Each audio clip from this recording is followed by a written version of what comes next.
ମା ମାଟିଆ ମଙ୍ଗଳାଙ୍କର ବାର୍ଷିକ ଉତ୍ସବ 18 ବର୍ଷ ଧରି ଚାଲିଛି। 18 ବର୍ଷ ଧରି ଚାଲିଛି। ବହୁତ ଶ୍ରଦ୍ଧାଳୁ ଆସୁଛନ୍ତି। ଏଠି ମାନସିକ ଶ୍ରଦ୍ଧାଳୁ ମାନଙ୍କର ପୂର୍ଣ୍ଣ ହଉଛି। ମାଙ୍କର ମହିମା ଅନେକ। ଏଠି ଆଗରୁ ରାସ୍ତାଘାଟର ବ୍ୟବସ୍ଥା ନଥିଲା, ନଈ ନାଳ ଚାରିପଟରେ, ତେଣୁ ଲୋକ ବେଶୀ ଆସିପାରୁନଥିଲେ ଶ୍ରଦ୍ଧାଳୁ ମାନେ। ଯାହା ହଉ ଏଇ 5 ବର୍ଷ ହବ ଆମର ଯୋଉ ମାନ୍ୟବର ବିଧାୟକ ବ୍ରହ୍ମକେଶ ରାୟଙ୍କ ଉଦ୍ୟମରେ ଏ ପୀଠକୁ ରାସ୍ତାଘାଟର ବ୍ୟବସ୍ଥା ହେଇଛି, ପାନୀୟ ଜଳର ବ୍ୟବସ୍ଥା ହେଇଛି।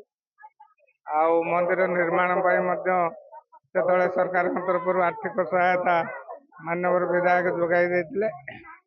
ଆଉ ଯୋଉ ଶ୍ରଦ୍ଧାଳୁ ମାନଙ୍କର ଦାନ ମଧ୍ୟ ବହୁତ ଆସୁଛି ମନ୍ଦିର ନିର୍ମାଣ ପାଇଁ।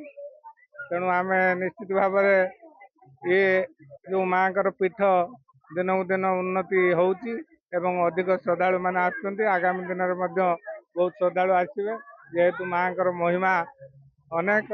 ଆମେ ଯୋଉ ପିଲାଟି ଦିନରୁ ଶୁଣି ଆସୁଛୁ ମାଙ୍କର ମହିମା, ତେଣୁ ଏବେ ତ ୟାର ସବୁ ପରିବେଶର ପରିବର୍ତ୍ତନ ହେଲାଣି, ଡେଭଲପ ହେଲାଣି, ତେଣୁ ଲୋକମାନେ ଶ୍ରଦ୍ଧାଳୁ ମାନେ ବହୁତ ଆସିବେ ଏବଂ ମାଙ୍କର ପୀଠର ନିଶ୍ଚିତ ଭାବରେ ମାଙ୍କ ଦୟାରୁ ଉନ୍ନତି ହବ। ବାର୍ଷିକ ଉତ୍ସବ ଭଲ ଚାଲିଛି, ଭଲ ଚାଲିଛି। ଲୋକ ଆସୁଛନ୍ତି, ଖାଆ ପିଆ ହଉଛି। ହଁ, 2,000 ଭିତରେ ଆଉ 1,000, 1,500, 2,000। ହଁ, କାଲି ପୂର୍ଣ୍ଣା ହଉଛି ଟିକେ ଅଧିକ ଲୋକ ହେବେ। ମାଙ୍କର ଡାକ ଡାକ୍ତରଖାନାରୁ ଫେରିକି ଆସିକି ଏଠି ଭଲ ହଉଛି। ମାଙ୍କର ଅକ୍ଷୟ ସମୟ। ମାଙ୍କ ମହିମାର କଳନା କରିହବନି। ମାଙ୍କ ପାଖରେ ବିଭିନ୍ନ ସମୟରେ ଲୋକମାନେ ଆସିକି ମାନସିକ ବୃକ୍ଷ ଅଛି ମାଙ୍କ ମନ୍ଦିର ପଛପଟରେ, ସେ ବୃକ୍ଷରେ ମାନସିକ ଡୋରି ବାନ୍ଧିକି ବହୁ ରୋଗୀ ଆରୋଗ୍ୟ ହେଇଛନ୍ତି। ଏଇଠି 1.5 ବର୍ଷ ତଳେ ଆମ ନିକଟ ଆମ୍ବିଳିଗାଁ ଗ୍ରାମର ଜଣେ ଲୋକ କ୍ୟାନ୍ସର ପେସେଣ୍ଟ, ଯାହାକି ଡାକ୍ତର ଫେରେଇ ଦେଇଥିଲେ, କଟକ ବଡ଼ ମେଡ଼ିକାଲରୁ ଫେରିଥିଲା।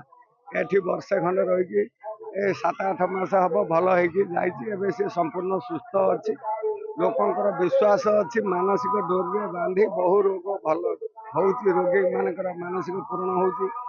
ଯେଉଁମାନେ ଅପୁତ୍ରିକ ମାନେ ଅଛନ୍ତି ସେମାନେ ବି ଏଠି ମାନସିକ କରି ପୁତ୍ର ଲାଭ କରୁଛନ୍ତି। ଏ ପ୍ରକାର ମାଙ୍କର ମହିମା। ଏଣୁ ଭଦ୍ରକ, କେନ୍ଦ୍ରାପଡ଼ା, ଯାଜପୁର ଇଏ 3 ଅଞ୍ଚଳରୁ ପ୍ରାୟ 20ରୁ 25 ପଞ୍ଚାୟତ ଲୋକମାନେ ଏଠିକି ଆସୁଛନ୍ତି। ପ୍ରତିବର୍ଷ ଏଠି ଯଜ୍ଞ ହେଉଛି। ଏଟା ହେଉଛି 18ତମ ବାର୍ଷିକ ଉତ୍ସବ।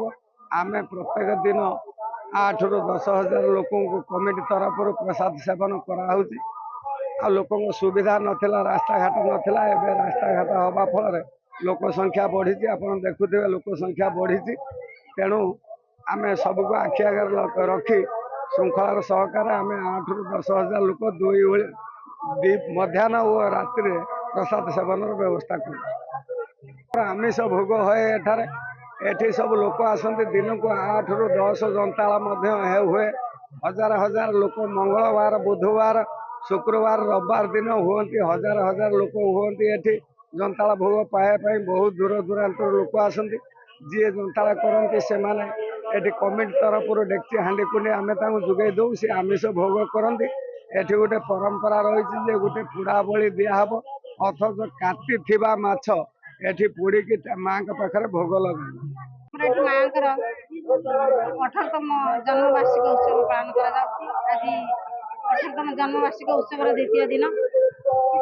ଆମର ମାଙ୍କ ପାଖରେ ଏଠି ଅକ୍ଷୟ ତୃତୀୟା ପରେ ଷଷ୍ଠୀ ପାଖରୁ ଦଶମୀ ପର୍ଯ୍ୟନ୍ତ 5 ଦିନ ଧରି ମାଙ୍କର ଜନ୍ମବାର୍ଷିକର ବିଧି ପାଳନ କରାଯାଏ। ଷଷ୍ଠୀର ଅଙ୍କୁର ରୋପଣ ହୁଏ, ସପ୍ତମୀର କଳସ ଯାତ୍ରା, ଅଷ୍ଟମୀ, ନବମୀ, ଦଶମୀ 3 ଦିନ ଯଜ୍ଞ ଅନୁଷ୍ଠିତ ହୁଏ। ଏଠି ହଜାର ହଜାର ଭକ୍ତ ଆସନ୍ତି। ମାଙ୍କ ପାଖରେ ପ୍ରସାଦ ସେବନ କରିବାର ବ୍ୟବସ୍ଥା ଅଛି। ହଜାର ହଜାର ଭକ୍ତ ଆସନ୍ତି। ମାଙ୍କର ପାଖରେ ସମସ୍ତଙ୍କର ଦୁଃଖ ଜଣେଇକି ସେମାନେ ଯାଆନ୍ତି।